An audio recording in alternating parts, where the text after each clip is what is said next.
સંસ્કારી અને કલાનગરી તરીકે ઓળખાતા વડોદરા શહેરમાં કલાકારોની લાંબી લડત બાદ તૈયાર થયેલી બદામડી બાગ ખાતેની નવી આર્ટ ગેલેરી કે જે હાલ વિવાદ અને ઉપેક્ષાનું કારણ બની છે।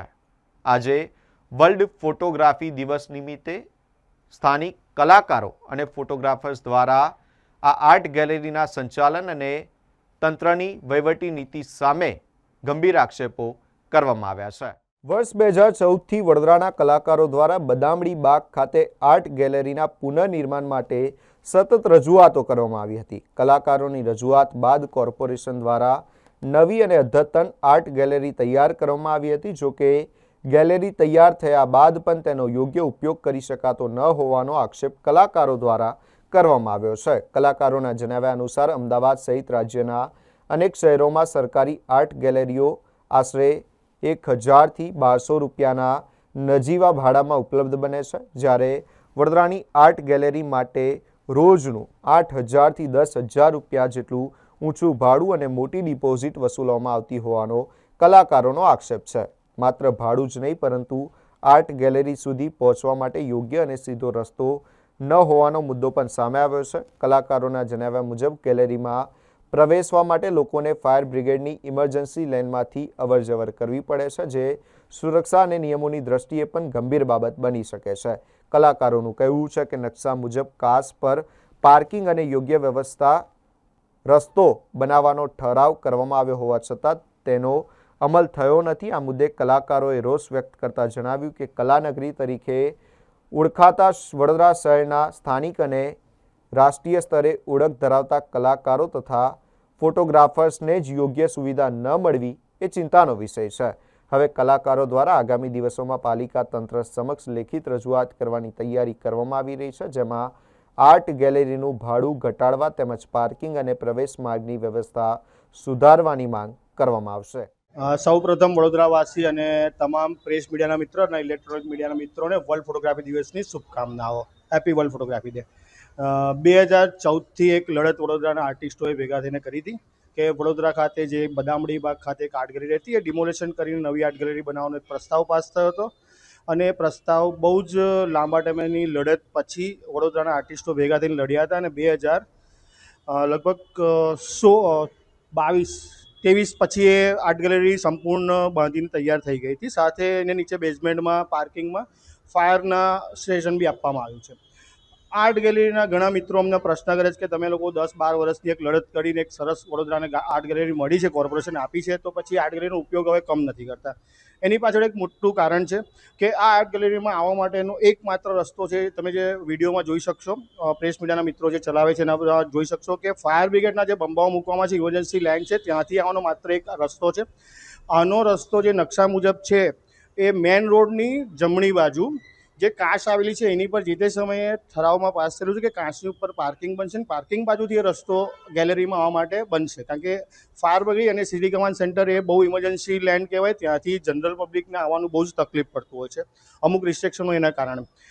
સેકન્ડ થિંગ એવું છે કે આખા ગુજરાતમાં જેટલી બી આર્ટ ગેલેરી કોર્પોરેશન હસ્તગત કે સરકાર હસ્તગત છે એના બહુ જ નોમિનલ, ધારો કે અમદાવાદમાં સારામાં સારી આર્ટ ગેલેરી 1000-1200 રૂપિયાના નોમિનલ રેટ પર ચાર્જિંગ પર તમને મળતી હોય છે, જેનું ડિપોઝિટ એમાઉન્ટ બી બહુ ઓછું હોય છે।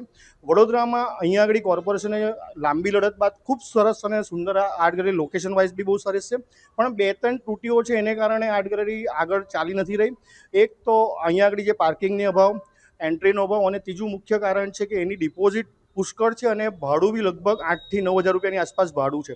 સામાન્ય આર્ટિસ્ટને આ પોસાય એમ નથી, એને કારણે અમે ફરીવાર આ પ્રસ્તાવ આની આગળની બોડીમાં અમે મૂકેલો હતો, નવી બોડી બેઠી છે કોર્પોરેશનમાં, એમાં જો એ પ્રસ્તાવ મૂકવાનો અમારે બાકી છે, એટલે અમે વિચારણામાં જ છે કે આ 1-15 દિવસની અંદર અમે લોકો કોર્પોરેશન ઘણી બધી અત્યારે વરસાદમાં એ બધા દોડધામમાં હોય છે એટલે બિઝી હોય છે, એને કારણે મળવા નહીં શકતા।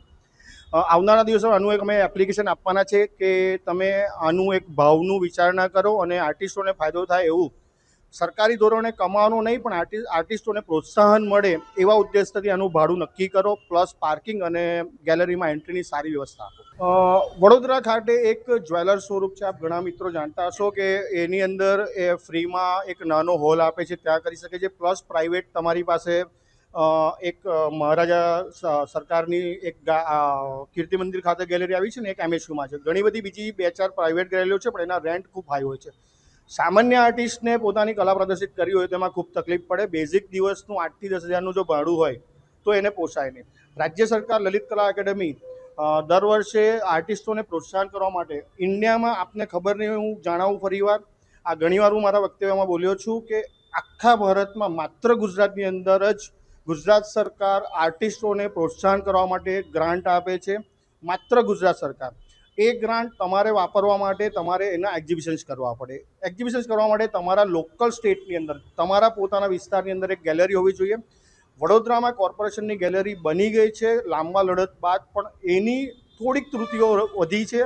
જેમ કે ફરીવાર કહું છું, પાર્કિંગ, એની મુખ્ય એન્ટ્રી, અત્યારે એન્ટ્રી ફાયર બ્રિગેડના જવાનો જે બમ્બા મૂકે છે, ઇમરજન્સી લેન્ડ કહેવાય, એ બાજુથી છે, જે બહુ રિસ્કી કહેવાય અને સિક્યોરિટીની દ્રષ્ટિથી બી ખરાબ કહેવાય કે એ લોકોની પ્રાઇવેસી હોય ઇમરજન્સી લેન્ડમાં, ત્યાંથી જનરલ પબ્લિક આવે, ખરાબ કહેવાય. એટલા માટે આ 2-3 ત્રુટિઓ છે. અને સૌથી મોટું પ્રાઇસ જે ભાડું છે ખૂબ વધારે છે, જે સુધારીને આપે તો આ ગેલેરી ચોક્કસ, અમે એવું કહીએ છીએ કે વડોદરાના આર્ટિસ્ટો નહીં પણ બહારના આર્ટિસ્ટો બી આવીને અહીંયા આગળ સારા એવા પ્રદર્શનો કરશે, જે વડોદરાના નાગરિકો નિહાળી શકશે. ઘણી બધી જગ્યાએ તમે જોશો, દેશના યશસ્વી પ્રધાનમંત્રી નરેન્દ્ર મોદી સાહેબ વડોદરામાં આવશે ને તો પહેલો શબ્દ વાપરશે કલા નગરી, સંસ્કારી નગરી. આપણે દરેક ભાષણમાં એમના રેકોર્ડ ઓન રેકોર્ડ જોઈ લો, 2014 પછીના કોઈ બી ભાષણમાં કલા નગરી, સંસ્કારી નગરી એ કહે છે જ. તો કલાનગરીમાં વડોદરાને પ્રોત્સાહન આપવા માટે સ્થાનિક કોર્પોરેશન ઘણી બધી જગ્યાએ પાછળ રહી ગયું છું, હું કહેવા માગીશ. મારી પાસે એના ઘણા જીવંત ઉદાહરણ છે કે આજથી 25 વર્ષ 30 વર્ષ પહેલાં કોર્પોરેશન પોતે સ્થાનિક કલાકારોને પ્રોત્સાહન કરવા માટે સારી સારી સ્પર્ધાઓ કરતું હતું. એ સ્પર્ધાઓ તો નામશેષ થઈ ગઈ છે. અત્યારે માત્ર ને માત્ર રોડ શો ને એની પાછળ જે મોટા મોટા ખર્ચા કરવામાં આવે છે, એની જોડે સાથે જો સ્થાનિક કલાકારોને જો પ્રોત્સાહન આપતા સારા કાર્યો કરવામાં, જેવી કે ચિત્રકલા છે, રંગોળી આર્ટિસ્ટો છે, પેઇન્ટિંગના સારા સારા ક્લાસીસ છે કે કોમ્પિટિશન કરવા છે, ફોટોગ્રાફીમાં વડોદરાએ ખ્યાતનામ વર્લ્ડ લેવલના સારા ફોટોગ્રાફર આખા ઇન્ડિયાને આપેલા છે કે જેમની પાસે વડોદરામાં એવા ફોટોગ્રાફર મિત્રો પડ્યા છે કે જેમની પાસે ઇન્ટરનેશનલ 10-10, 12-12 સારા સારા એવોર્ડ પડેલા છે. એવા ફોટોગ્રાફરને અવગણના કરીને આપણે બહારથી બીજા ફોટોગ્રાફરને, બીજા આર્ટિસ્ટોને બોલાવીને અહીંયા કામ કરાવડાવીએ છીએ.